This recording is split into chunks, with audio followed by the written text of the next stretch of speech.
welcome to Novel Feelings, where two psychologists take a deep dive into your favorite novels. I'm Priscilla. And I'm Elise. Today we're bringing you a review of I Want to Die, But I Want to Eat Ttteokbokki by Baek Sehee. As a reminder, this is the fourth episode now of our season 4 book club. Go back to our January episode if you want to sort of start from the beginning. In January, we talked about Tomorrow and Tomorrow and Tomorrow by Gabrielle Zevin. In March, we talked about Hospital by Sanya Rushdie. And our May episode covered Get a Life, Chloe Brown by Talia Hibbert. Second memoir, I guess, in the series so far.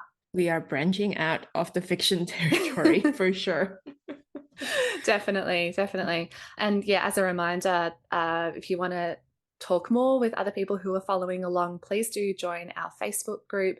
You can find that by searching Novel Feelings Community in Facebook, and that's where we post and sort of have some discussion around the book club questions as well.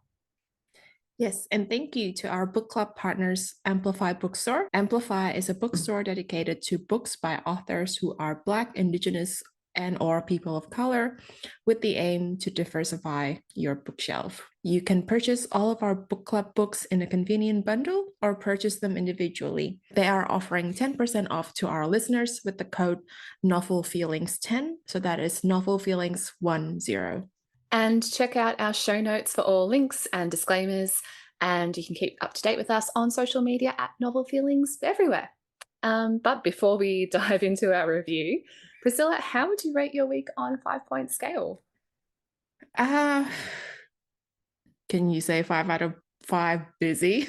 I'm so tired. So for context, I think my managing director has taken extended leave for the first time in 14 years. Oh my God. She runs the practice that I'm in. I think she has 5 children. She worked through her last labor, right up until the point of not being able to do that anymore. So I'm exhausted just listening to that. Yeah, so it's like a very well-deserved break. But yeah, while she's on break, there's a lot of things that the rest of us in management have to manage. So in addition to my regular workload. So it's been a hectic few weeks for me. Sounds like it. Yeah. Oh well. And then the weekend has been nice. We're not doing very much today. Yesterday was a lot of socializing and surprise seeing you.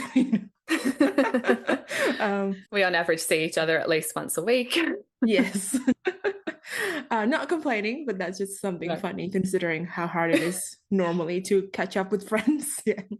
It does help that we live a 5-minute walk apart these days. So yes, absolutely. Any chance that's going to be a 1-minute walk?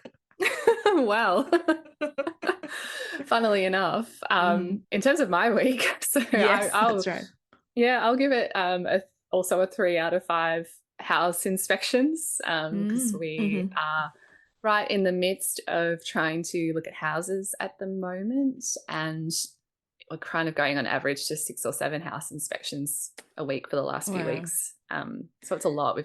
We've just done our schedule for the upcoming week in terms of what we're going to look at. But we found a couple that we like. We've already lost out on some that we got emotionally attached to, but trying to not do that again. But we actually inspected a house on Priscilla's Street yesterday. Which, funnily enough, we did really like. So, yeah, we might close that gap and go to 1 minute apart instead of 5 minutes. But I'll keep you posted. Yes, fingers crossed. I mean, at some point I'll just move in. Move into the house. I'll just move into a tent in your backyard next. Yeah. We'll just buy a big mansion and create our own non-culty commune. Commune. Okay, so should we talk about this book? Yes, we should. All right. So let us tell you a bit about the author. Born in 1990, Baek Sehee studied creative writing in university before working for 5 years at a publishing house. For 10 years, she received psychiatric treatment for dysthymia, which is a persistent mild depression, which became the subject of her essays, and then I Want to Die, But I Want to Eat Ttteokbokki, books 1 and 2. Her favorite food is tteokbokki, and she lives with her rescue dog. And in terms of the book itself, so Baek Sehee is a successful young social media director at a publishing house when she begins seeing a psychiatrist about her, what to call it, depression. She feels persistently low, anxious, endlessly self-doubting, but also highly judgmental of others. She hides her feelings well at work and with friends, performing the calmness her lifestyle demands. Recording her dialogues with her psychiatrist over a 12-week period and expanding on each session with her own reflective micro-essays, Beck begins to disentangle the feedback loops, knee-jerk reactions, and harmful behaviours that keep her locked in a cycle of self-abuse. In terms of why we chose this book, Yeah. I think this was your pick, wasn't it, Elise? Well, it was certainly one that I was interested in. Like, I'd heard about it before we were selecting books for book club, and one that I'd been kind of meaning to pick up myself. And I guess, it's branded as an intimate therapy memoir, and I haven't really read this many books that are this direct about the client experience of therapy. Though, and that's kind of why I was interested, but based on the title and synopsis, I'd really assume this book would be more about suicidal ideation, or at least suicidal thoughts, which is a topic I'd really like to cover on the show again. It's the field I work in at the moment. Like, I'm in a suicide prevention research team. So I think it'd be interesting to cover a book from a first-person lived experience perspective on this topic, but I was a bit mistaken in terms of this book itself. We'll talk a bit more about this, I guess, later on, but it's not really something that Baek Sehee really touches on in this memoir at all. But yeah, another thing to note is I'm definitely keen to read more translated books. I think we touched on this with Sanya Rushdie back in March, Hospital. But yeah, it's something that I'm trying to do a little bit more of this year. Yeah, I also have wanted to read this book for a while, but yeah, we'll talk about how I feel the title is illustrative of the experience, but perhaps I felt slightly misleading. Yeah.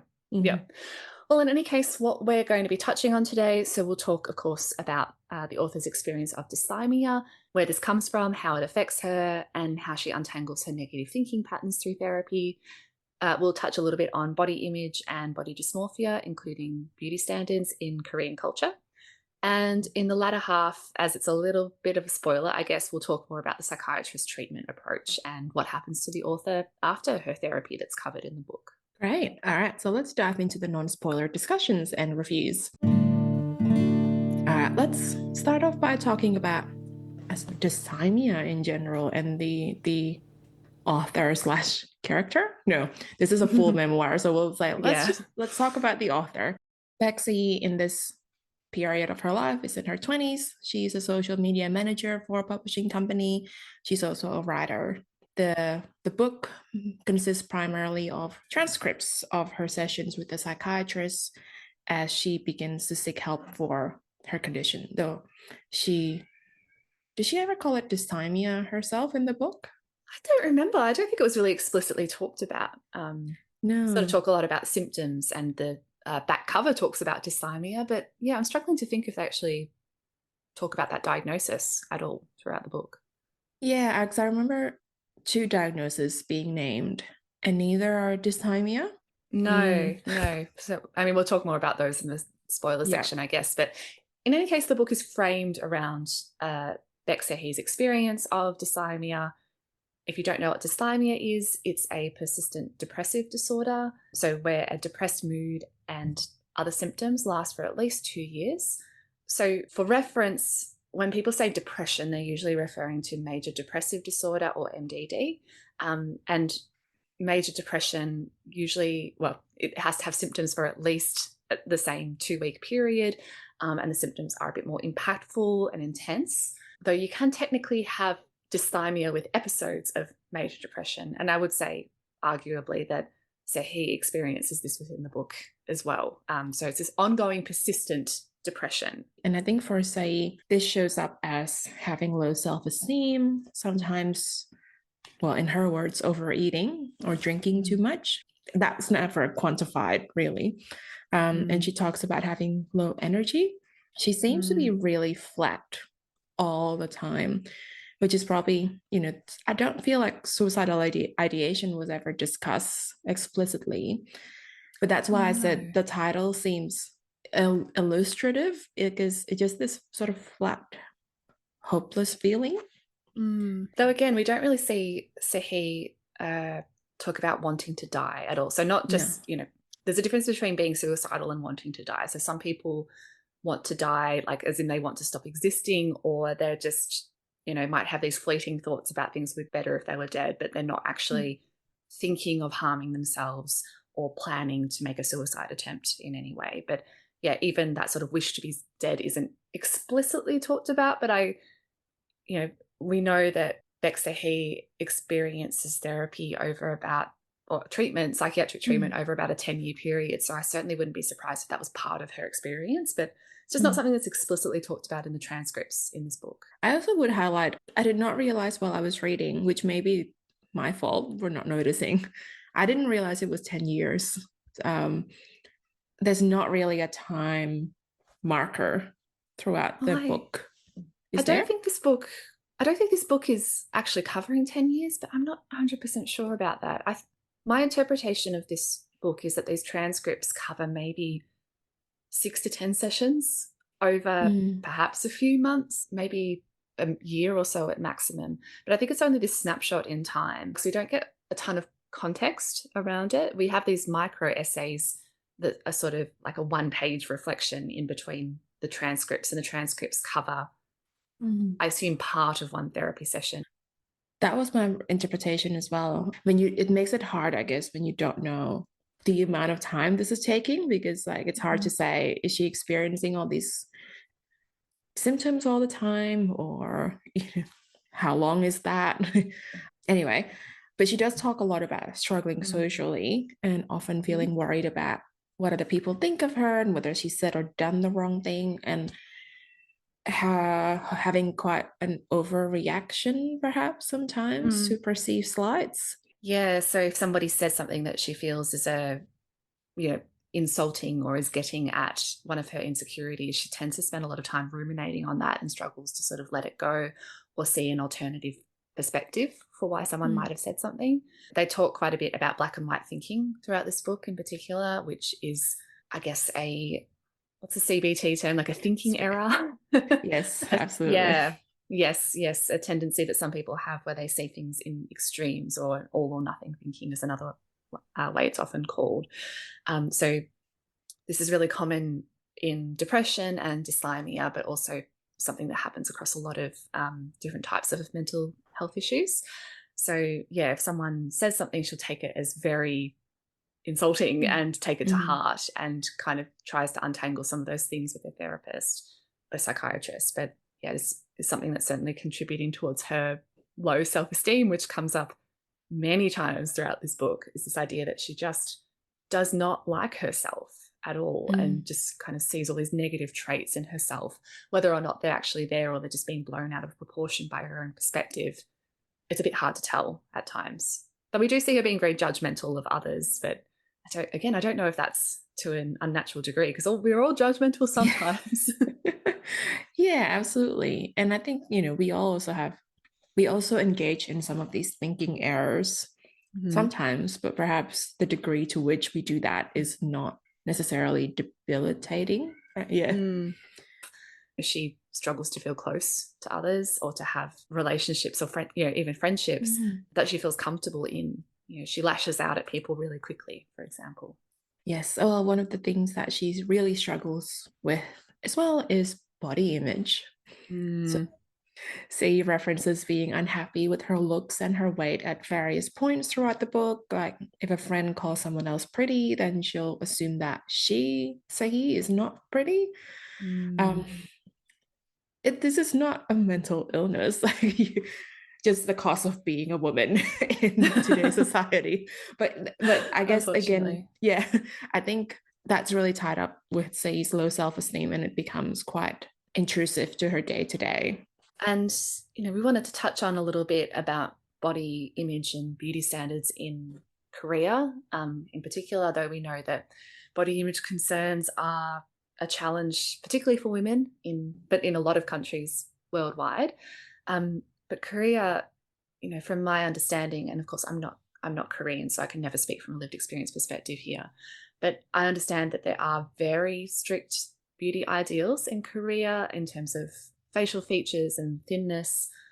If you are interested in some of these trends, there's a lot of sort of pop culture media talking about this, but I watched a great video explainer recently by YouTuber Mina Lay called The Crazy World of Korea's Plastic Surgery Industry, which talks a lot about beauty standards as well as trends in plastic surgery. But yeah, plastic surgery is something that Sehee talks about as something she's considered throughout the book. My understanding of the stats is that South Korea has the highest number of plastic surgery cases per capita in the world, which is, you know, it's common in lots of places, but in South Korea, it's just really exploded. Yeah, which talks about that, you know, very high beauty ideals, but also I'm also not Korean and I'm not super familiar with Korean culture. The need for uniformity, not need, I guess, but just like there's not a lot of social room pressure for social pressure to look a that particular way, and not, I guess, diverge very much from those standards. Yeah, and there's lots of you know, different socio-cultural factors contributing to these beauty standards. There is a narrative review published in 2020 which sort of talked about a lot of these. We can link to this in the show notes, that they sort of talk about media influence, respect for others, and this sort of idea that keeping up your appearance and putting effort into your physical appearance is seen as a sign of respect towards people in your community. How there are advantages if you're perceived as more beautiful in terms of career, marriage, and dating.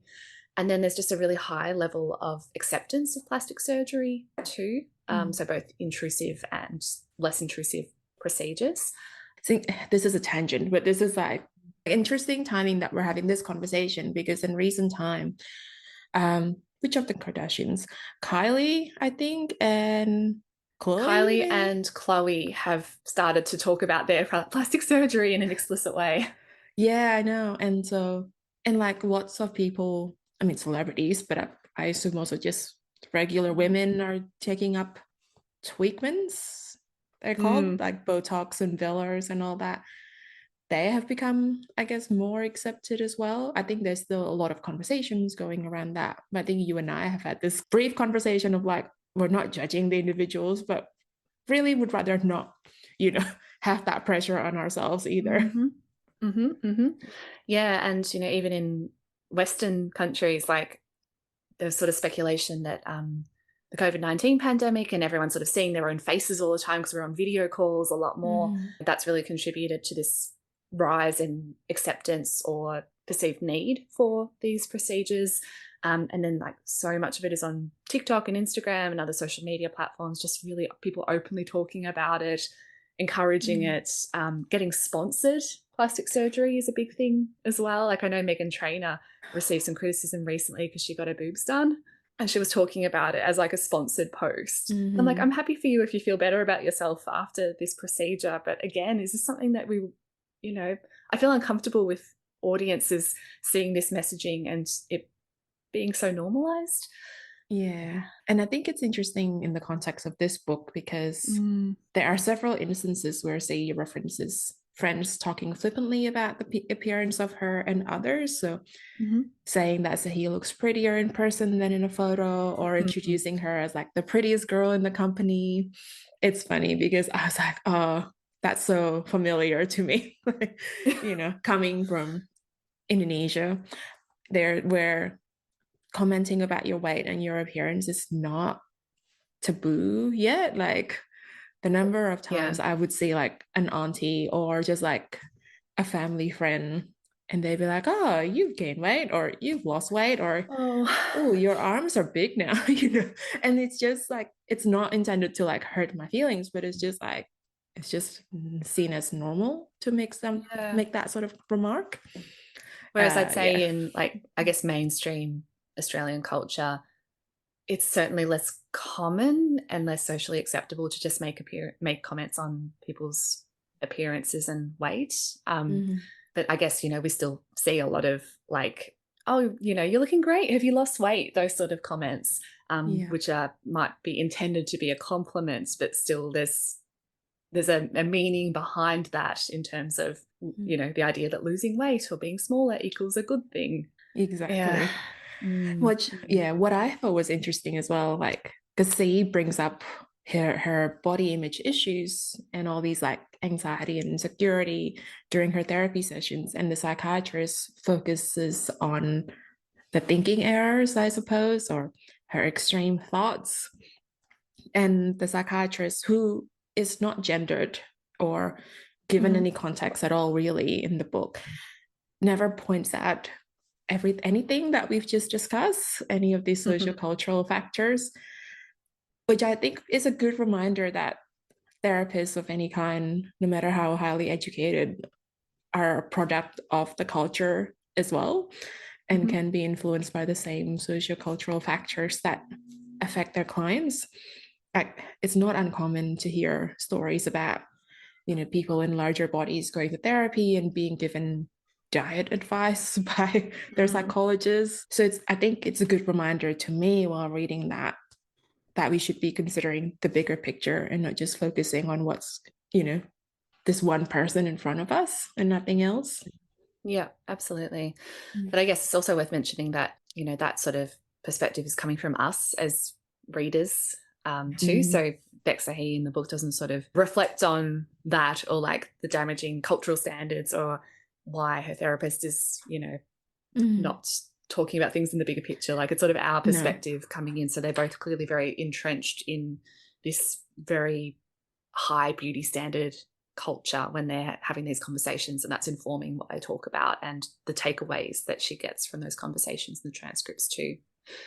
But yes, we're all a product of the standards that we live in in our different individual cultures, and we often don't see that or know about that. Yeah, absolutely. There's so much to unpack, I feel, but we probably can't go further in this section without spoiling something inadvertently. So maybe let's chat about our overall reviews, and then we can dive into the spoilers. Yeah, that sounds good. All right, what did you give the book out of 5? Sometimes I think we should just skip the star rating for memoirs because they're so hard to judge. It's always going to be subjective, no matter what. But if you had to, forced to give a star rating.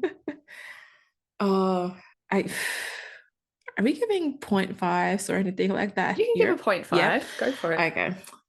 I think it's ended up being a 2.5 for me, for a few reasons. I think with any memoirs like this, I really want to put value on the importance of it, because, you know, mental health difficulties in therapy are still highly stigmatized in Asian cultures. And so to have something like this that sparks a lot of conversation and become a bestseller in multiple countries is a really good thing. And I hope a lot of people relate and are more encouraged to go to therapy as a result, or at least talk about their own mental health difficulties.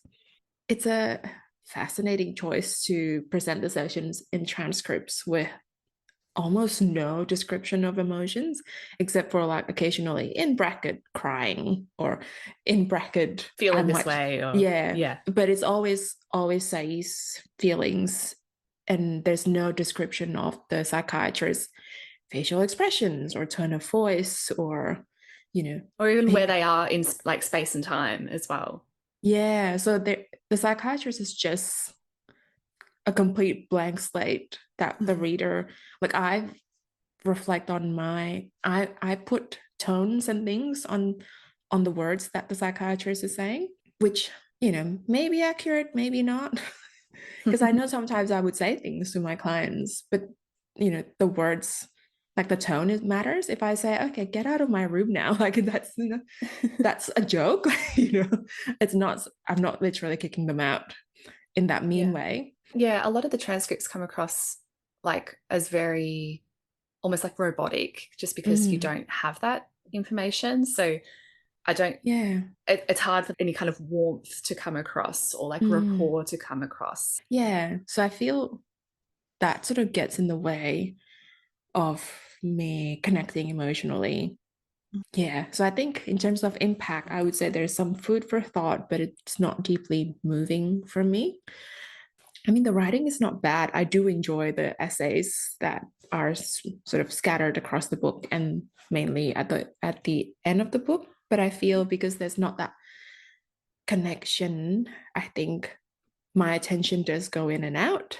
And I think I don't get as much out of this as I would have liked to. Yeah. That's me. How about you, Elise? Yeah, I struggled with how to rate this one out of 5 as well. So I guess I'm going by vibes more than our rubric, which is against the point of the rubric, but we did not design the rubric for memoirs, so it is a bit tricky. So I think I'll also give it a 2.5 out of 5. I largely agree with everything you've just said. I appreciate the intimacy of the format and the author's willingness to, I guess, reflect on and communicate her dark, sometimes irrational thoughts and fears and her messiness.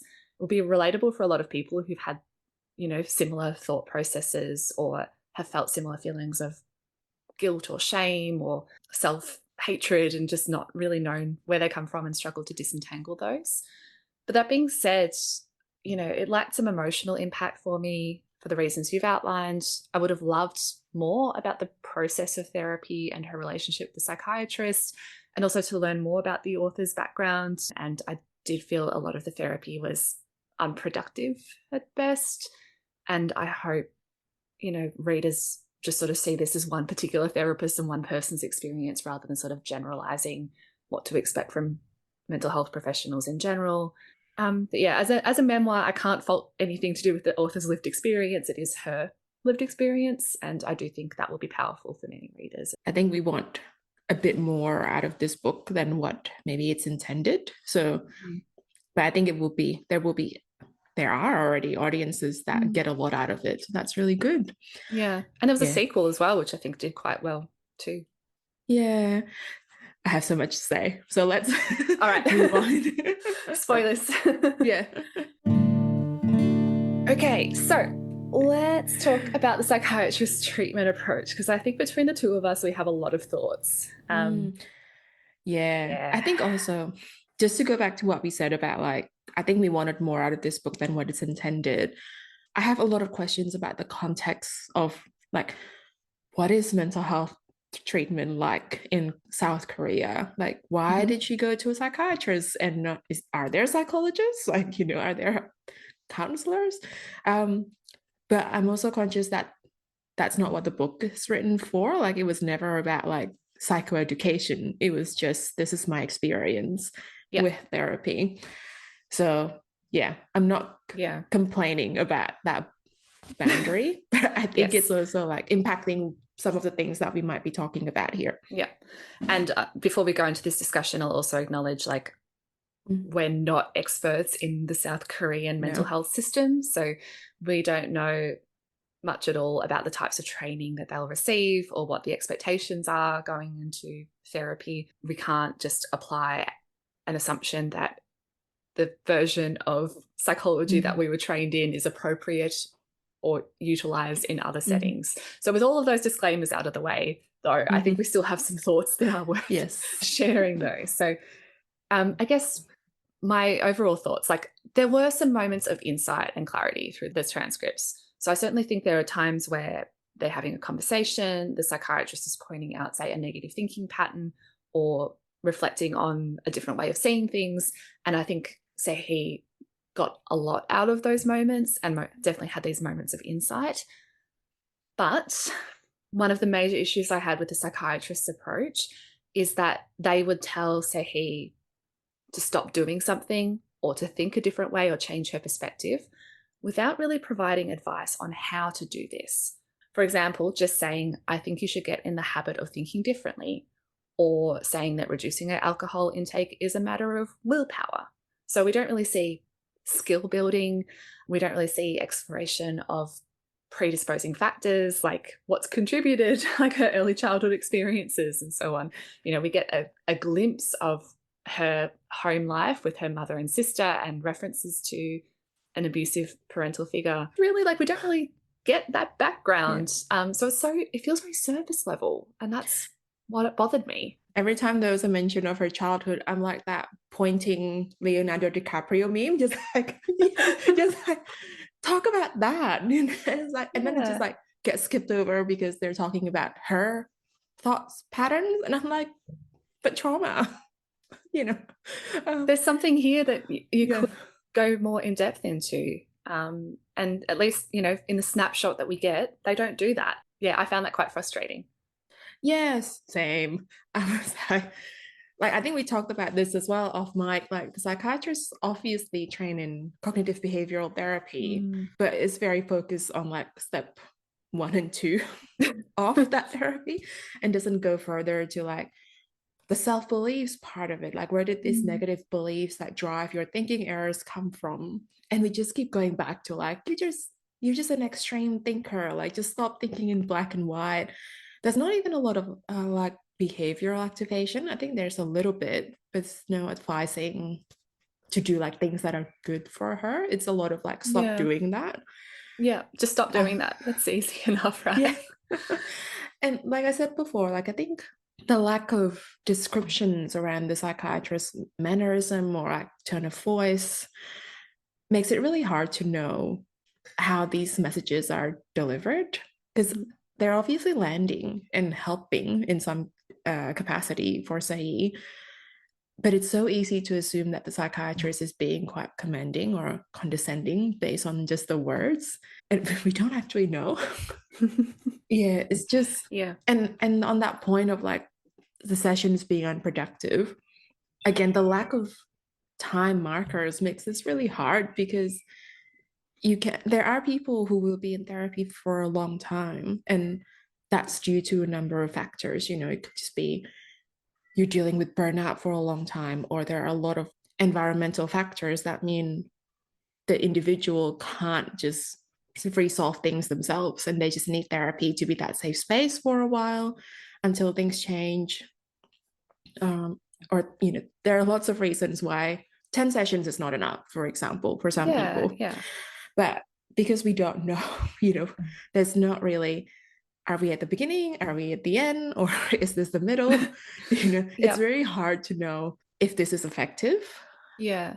And I Mm. also, like, I do wonder if she has just selected certain transcripts and maybe, I guess there's a possibility that there were sessions with this psychiatrist, for example, Mm. that did go more in depth into adverse childhood experiences and she chose not to put them in the memoir. And Mm. if that's the case, that's a decision I can respect. Yeah. Or, it might even just be something that's cut out of a transcript where, maybe that's where the conversation did direct to, but she's chosen just to focus on those sections that are about the here and now and what's going on for her this week. But the way it's presented, I just assumed that this was all the psychiatrist was doing. Like Yeah. it's so minimal that we don't get much beyond that. Yeah, Um, exactly. in the psychiatrist's defense, like there is a chap or a little micro essay from the psychiatrist at the end of the book, and they do comment on how like the experience of seeing their transcripts in writing and reflected that there are times where they didn't think that they were that effective or they would have made choices differently. And I know that if my transcripts from when I was working face to face with clients were published, I'm sure there'd be many things I said that I would regret or wish I'd phrased something differently, or maybe I wasn't that effective that day. But there are so many Mm. instances where this happens in this book that I just did not Yeah. walk away with a good impression of this psychiatrist. Yeah, that's why I think we're missing a lot of context potentially. But also, I think in those moments where I'm like, that thing that she just mentioned is actually important to discuss, and then it doesn't get discussed, that happens quite a few times. Yeah. Yeah. And like a lot of my thoughts I kind of articulated after reading this top review on Goodreads of the Yeah, book, like the one that comes up as the top, so the one that's been yeah. voted or upvoted the most by a user called Camilla Kunda. And I won't read out the whole thing, but just as a little snippet of this person's opinion, which I did, somewhat agree with or largely Yeah, informed yeah. how I thought. The conversations have no structure, no direction. They are all over the place. And I felt the psychiatrist isn't even interested in helping their patient. They don't probe thoroughly enough, often don't seem to ask the right and most obvious questions, didn't address the extreme patriarchy, which made me see clearly how much the therapist is a product of their culture in which abuse towards women are normalized. We've touched on that a little bit, of course. Several times the psychiatrist openly judged the author, calling her childish, and blamed her for not telling them about experiencing side effects of prescribed medication. This for me is highly unprofessional and completely unacceptable. The psychiatrist prescribes her a ton of medications without explaining the reasons for doing so. side effects, expected results, and even ways of seeing when the medication's starting to work. This whole book is a case study on how not to do therapy or treat patients.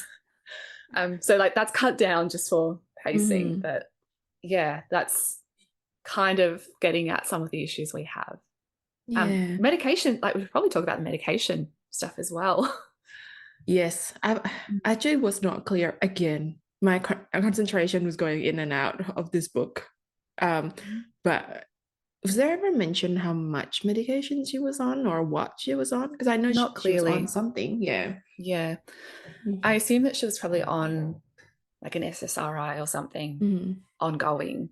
There's a point where they prescribe mood stabilizers. There's a point where they talk about adult ADHD and prescribe something for that as well, so which makes me wonder if they're on like a Ritalin type medication or something like that too. And I just like there's so many throwaway comments to medication that make me think like has this person even done a thorough assessment of whether this is needed? Well, the 500 words, the 500 questions, the personality questionnaire at the start, yeah, is their assessment. What is that? I mean, there are like I vaguely remember like having to do some of those in our own clinical training. But I wouldn't say they're sort of a routine part of practice. I don't know if you would use a personality assessment inventory to diagnose, depression, for example. Yeah. Wouldn't be common. I mean, there's lots of shorter, more targeted screening tools. Again, I don't know what's common in South Korea. But also in terms of diagnoses, like the psychiatrist tends to sort of throw around diagnoses at different time points in a way that I don't think is helpful. And I also disagree with the formulation that might lead to that conversation. Yeah. Like histrionic personality disorder. Yeah. I think you've got it in our notes here that's quite a loaded diagnosis these days. Because it's just like, it's a bit like saying someone is hysterical. Yes, yeah. And I believe the psychiatrist says at one point that Sehee seeks to be the center of attention wherever she goes. And again, that's not my interpretation of what's happening for her. She certainly has social anxiety. She has dysthymia, which we talk about at least in the back cover of the book, even if it's not really referred to in the sessions. We know she has difficulties with black and white thinking. We know she's got some sort of childhood trauma that's not covered. But that doesn't necessarily lead to histrionic personality disorder, which is not something that, I don't know, it's not a very common diagnosis these days. You know what crossed my mind while I was thinking about this book? If this was a young woman presenting to a psychiatrist here in Australia, the first thing that would be queried is borderline personality disorder, because that whole like extreme thinking, emptiness. You could read her as having not a very strong sense of identity, but that's a cultural thing here, right? Like that's what psychiatrists seems to lean towards when looking at emotional young women. Yeah, well, it's probably something she might be assessed for, though I don't think she would meet the criteria for it here. But maybe, referencing other personality disorders is more common in other countries, which I can understand. But the thing that gets to me about this particular section where they talk about histrionic personality disorder is then on like the next page after this is referenced as a possibility, the psychiatrist says something along the lines of like, well, I think it's subclinical and also your personality inventory didn't suggest that you had this. So I'm going, well, what's the point in bringing it up? You're essentially just calling her attention seeking, which is so invalidating. I mean, she seems to think it's useful conversation based on her responses, but how much of this is just a power dynamic where she just believes everything they say? Yeah, maybe I'm making assumptions, but if South Korea is one of those cultures that have quite strict power structures or just societal structures, is this dynamic where the psychiatrist is being directive and not judgmental, but just being quite direct? Is that just part of the cultural expectations of how a professional behaves? Yeah, I think the thing that gets me, there were two actually, when it comes to this diagnosis. There was one point when schizophrenia was brought up. It was just like a throwaway thing, and the psychiatrist wasn't saying you have schizophrenia, but it was like together with symptoms that weren't quite right. I wish I actually highlighted it, but I was just like, what? Like, well, how did schizophrenia come up in this context? And then the adult ADHD thing. I was like, none of those. So it says feelings of emptiness, boredom, and a decrease in concentration. One, not a thing. Like ADHD is a thing, is your brain type and you were born with it. And yes, Yeah, it it's a persists. Yeah. neurodevelopmental condition or a form of neurodiversity that is meant, it's there from birth. It's not something you suddenly develop in adulthood. Yes, it can manifest later in adulthood when the demands exceed your ability to cope, I suppose. But yeah, it's just not what the psychiatrist is describing in this book. And how do you go, like everything like that, decrease in concentration, emptiness, boredom, that is depression. Yeah, absolutely. And I think this conversation is happening at a time where my interpretation was that Sehee was going through an episode of major depression in the background of like persistent depressive disorder, dysthymia, but definitely an escalation of symptoms to the point where she was struggling to go about her normal day and things were escalating. But instead of sort of looking at it from that perspective, the psychiatrist just starts throwing around other diagnoses and then was like, I can give you medication for that. I'll prescribe you something to cope with your adult ADHD. It was so bizarre. It is. Yeah,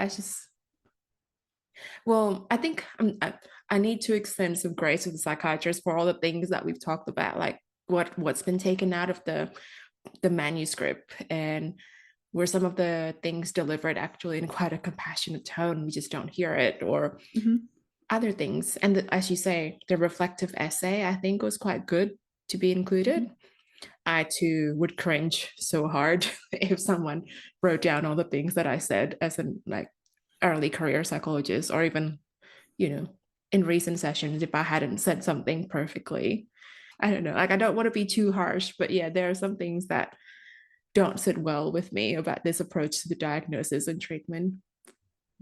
Absolutely.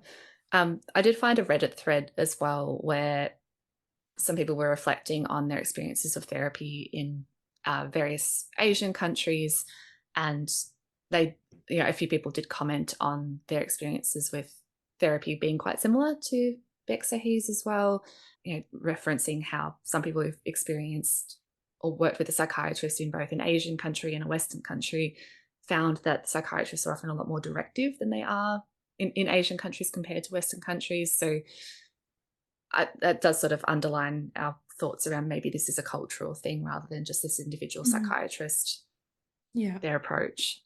So I don't know. I'd love to see someone do a deep dive into this, but I don't think we're the right people to go into it. Yeah. And I think just thinking, again, Indonesia is not Korea. Yeah. But thinking of Indonesia itself as a country, there are like layers to the understanding of mental health and mental health treatment. So in the bigger cities, in the capital cities, you may get, psychiatrists and psychologists and more literacy around mental health. But where my parents work as doctors, it's a very small town. Psychologists don't exist in that small town. If you bring up a psychiatrist, people will be like, why? I'm not crazy. And the psychiatrists don't offer counseling. It's all about medications. And so sometimes my parents, as doctors, would end up having conversations around stress and all that, because the symptoms that show up for the patients are physical, but there are no like medical roots for what's going on. So we also don't, again, no markers of time and place. We don't know if the author lives, maybe we do. I can't remember now. Maybe, if you live in Seoul, that might be a very different experience in accessing mental health treatment to if you live in a small country town. Yeah, I think she was in a major city. I don't think it was Seoul. But again, like even city to city, things can change in terms of service availability and expectations. Yeah. So yeah, but I don't know. I'd certainly say that a lot of what the psychiatrist does in this book goes against what we were taught as best practice when you're working with someone long-term and providing counseling. Yeah, agreed. And so the last 30 pages or so of the book are short essays and excerpts where Sahi's reflecting on her life and her experience in therapy as well. she seems to be making progress in the one thing that kept being brought up in therapy, which is being less extreme in her thinking. And it Mm. does seem to be helping her. Yeah, definitely. This seems to be a reflection after maybe some longer term experiences. So I don't think this reflection was purely written after the what we think are a few months maybe Mm. of working with this particular psychiatrist that are covered in the memoir. But in any case, you know, it's certainly not wrapped up neatly. It's not that everything is fine and she has no further challenges that need disentangling. So like she still talks about feeling envious of others, having prejudices, but trying her best to be a better person a little by Mm. little. So it ends on quite a hopeful note, I think. But yeah, there are a few interesting moments throughout this section. So, for example, she reflects on confidence and what people say when you're not feeling confident. And she says, what terrible advice to offer a person with no confidence to pretend to have confidence. What could be more misguided than telling a fearful person not to fear? What could be more pathetic than a weak person pretending to be stronger than they are? And then reflects on like an experience where she disclosed her speaking anxiety in college, and yet this prevented her from having speaking anxiety because she kind of talked about it openly. So the reason why I highlighted this was it stood out to me because her psychiatrist would often just tell her to stop thinking the way she was thinking. Yeah. So I was wondering, like, is this a slightly veiled criticism of the psychiatrist's approach, or is this just a reflection that she's come to, you know, Yeah. outside of that experience? But also the power in disclosing something that's often stigmatized too. Yeah. I think it's an interesting thing because it's quite harsh. Like, what could be more pathetic than a weak person pretending to be stronger than they are? Like, oh, I wouldn't call that pathetic, you know. No, I wouldn't call it that. Yeah.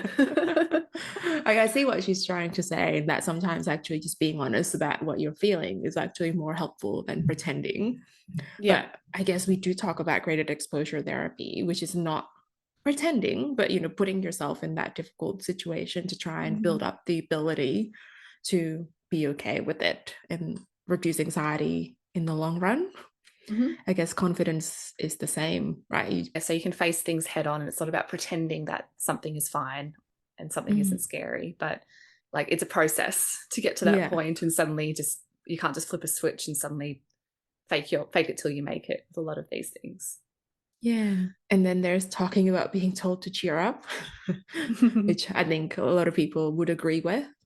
Mm-hmm. Uh, Sometimes this directive to cheer up and buck up is like poison that rots one's soul.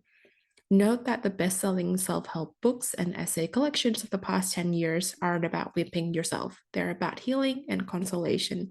Being imperfect is all right, and being awkward is okay. You don't have to cheer up. I can do well today or not. It'll be an experience either way, and that's fine. That's a nice place to be, I think. This reflective moment at the end of the book sort of indicates that she's reaching more of a point of acceptance about her own imperfections, and sort of balancing that idea of self-improvement with self-acceptance, which I think is a very valuable place to be in. So you can still be on your healing journey, but have more compassion for yourself and where you're coming from. Yeah, absolutely. Self-compassion is the key sometimes. Yes, absolutely. And I guess, you know, right at the end, I wanted to ask you how you interpret this because I wasn't quite sure myself. Yeah. But at the end of the memoir, she says, I tend to go back and forth between romanticism and cynicism, crossing those barriers between hot and cold. I forget the lukewarm boredom of life. That lukewarm state is what I fear the most. Unable to return to feeling hot or cold, to be numb within a state of room temperature. In that state, we're nothing better than dead. So it's probably the most explicit reference we have throughout the whole book to wanting to be dead of some sort, but yeah, it's not sort of in the context that I expected. Yeah. I don't know. I think it felt like a very abrupt ending that, you know, oh, there was this moment of acceptance, and then suddenly it's like, we're nothing better than dead in this Yeah. state. Like, maybe what she's trying to say is like, because this feels like a reference to that flatness that can come with dysthymia, that you don't feel much, that you're just existing. And yes, that would probably mean that you're not living according to your values and you're not enjoying life. And that's not a very good place to be. But She also doesn't like, like that feeling of numbness. Yeah. yes, but she's also talking about like going back, like romanticism and cynicism are extremes. And she's saying, but the middle ground is not very good either.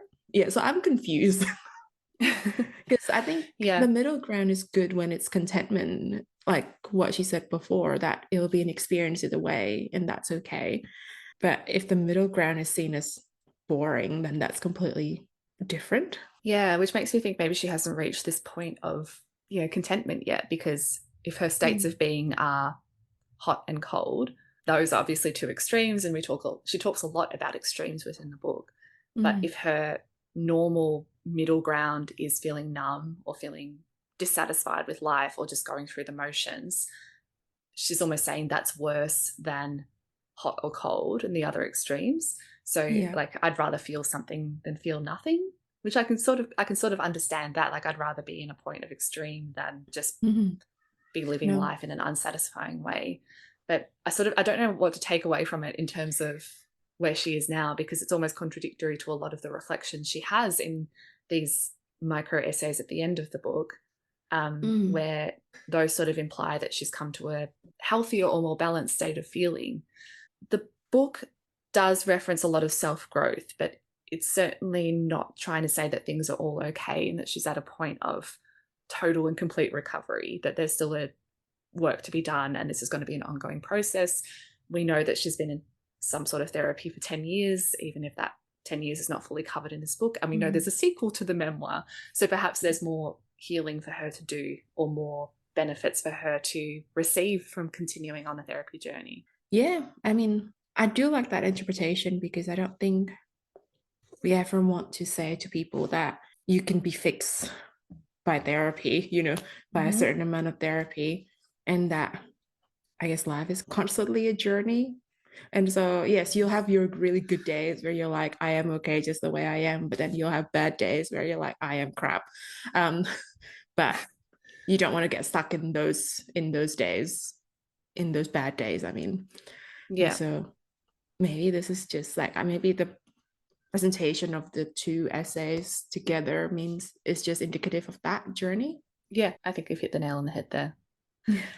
All right. Well, I think we should probably wrap up and talk about our favorite moments. What did you like? I really like the little reflections at the end of each chapter.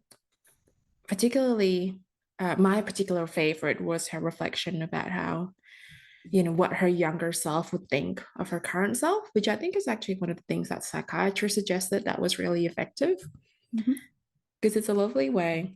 Like, this was actually something I did personally last year, just thinking a lot about, am I happy where I am? But like, oh my gosh, my 20-year-old self would not believe that I've gotten this, gotten this far and I've done all these things. Like, this is actually really nice. I sort of go back and forth with the idea of whether I'm an ambitious person or not. Like, I say, I'm not ambitious. Other people are like, haha, what are you talking about? How could you have achieved everything you've achieved if you weren't ambitious to a degree? Exactly. So then there's that part of me that's always striving and always thinking I'm not there yet. The point of the mountain is always moving. And so this was something that I did, and just looking back and being like, well, actually, look at all these things that you've done. Your younger self would be so happy that you've gotten there. And so the fact that she could do that for herself was actually quite relatable and quite nice to see. It's just that it didn't seem to carry through. It was like a moment of reflection, and then it just never came up again. Yeah. Yeah. It was a good reflection though. Yes, it was. What about you, Elise? What was your favorite moment? It was really just a moment, but the brief reflective essay from the psychiatrist I quite liked. I think just getting that that perspective from the treatment provider, when I'd spent so much of the book judging what they were saying and what they were doing. So it was a nice little grounding moment of like, what would it actually be like if you read transcripts of what you said, in all of their moments of helpfulness, but also maybe moments where you weren't that effective. Yeah. All right. So now we finished our review, we'll briefly talk about what to expect in our detailed show notes, as well as the next book that we're covering. All right, so detailed show notes on novelfeelings.com will have mental health reading or resources relating to dysthymia and body image. And we will also include some book club discussion questions, which we will also post to our Facebook group. And in terms of our next book club read, so in September, we will be reading Freshwater. So Freshwater by Aweki Emezi tells the story of Ada, an unusual child who is a source of deep concern to her southern Nigerian family. Young Ada is troubled, prone to violent fits. Born with one foot on the other side, she begins to develop separate selves within her as she grows into adulthood. And when she travels to America for college, a traumatic event on campus crystallizes the selves into something powerful. Interesting. I don't know a lot about this book, so I'm very curious about what to expect. Same. I'm looking forward to it. All right, well, that wraps us up for today. So if you like us, please leave us a review on Apple Podcasts, Spotify, or wherever you get your podcasts. And you can find us online on Instagram, YouTube, and through novel_feelings, or search Novel Feelings Community on Facebook. If we have entertained you or taught you something, please do consider buying us a coffee to show your thanks. All proceeds go towards making the show stronger and more sustainable. Links in the show notes. All right, thanks so much. Catch you next time. See ya. Our podcast was recorded on Wurundjeri Land, which is home to both of us in Naarm, Melbourne.